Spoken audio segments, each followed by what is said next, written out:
Welcome to Scriptural Snapshots, brought to you by Living Faith Ministries in Kaiser, West Virginia, where we bring the living Word of God into your life. I'm Pastor Gordon Brubaker. We've been studying snapshots of the law, specifically the Ten Commandments, and we've been in this for several weeks now, but we're getting ready to go into the third commandment, so hold on.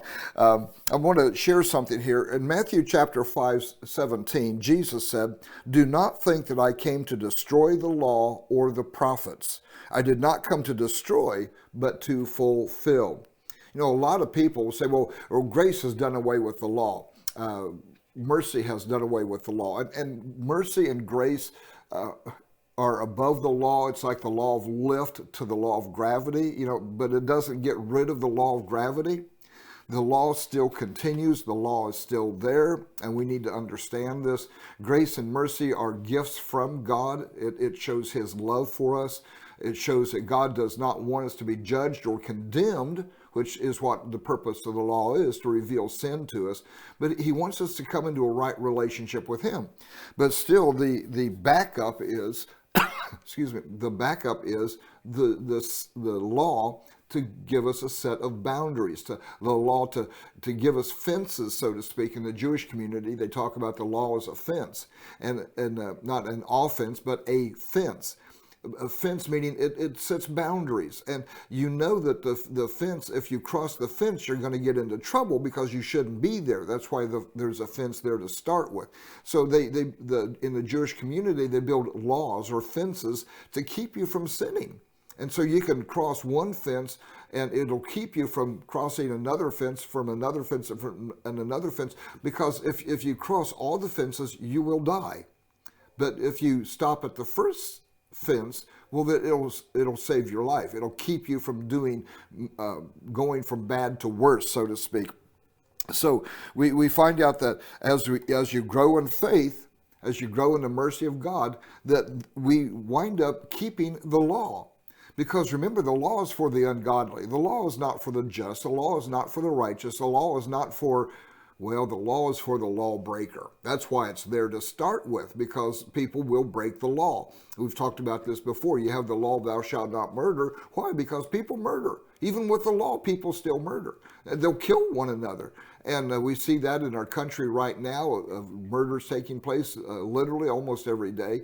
But this is the way it is. Now, if you get rid of the law against murder, a lot of people would say, well, the government seems to have an open attitude toward this, so you'd actually have more murders because you've gotten rid of the fence. You've gotten rid of the law that restricts murder, that tells you that this is something you shouldn't do.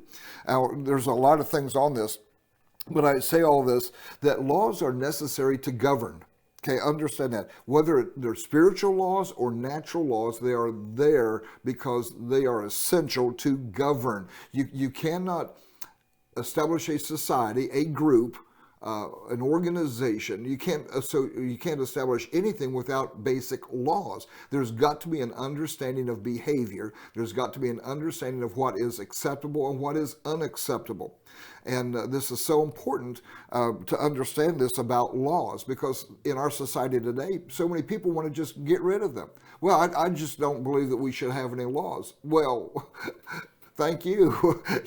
We really don't need your type around if you don't believe in any laws at all, because one, that proves you're a liar, because you have your own laws.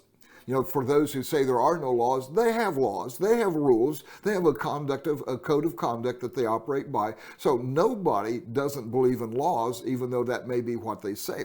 Well, this brings us into the third commandment. And the third commandment out of Exodus 20 says, "You shall not take the name of the Lord your God in vain, for the Lord will not hold him guiltless who takes his name in vain." Now, when I grew up, this meant cursing. You shouldn't curse. Why? Because that's taking the Lord's name in vain. And then people go further. Well, you shouldn't say any bad word. You shouldn't say anything at all. Even if you don't, quote, take the Lord's name in vain, you should not curse at all. And I agree with that. Jesus says, let your yes be yes and your no be no. Anything more than that is usually not necessary. But this commandment is not about cursing. It's not about saying GD. It's not about saying these things. This is not what God is talking about when he talks about do not take the name of the Lord your God in vain. It would be a good thing to not curse, because not cursing establishes your ability for self-control. Some people say, well, I just speak my mind. Well, that's part of your mind I really don't need to know. I don't need to know those things, but it's about mocking God, which could include cursing, but it's really a commandment about mocking God. So we don't want you to mock God. We want you to obey God. We want you to live with him. We want you to know him. It's not a good thing to mock God, because he is the creator and the judge of all things. I'm Pastor Gordon Brubaker. God bless you.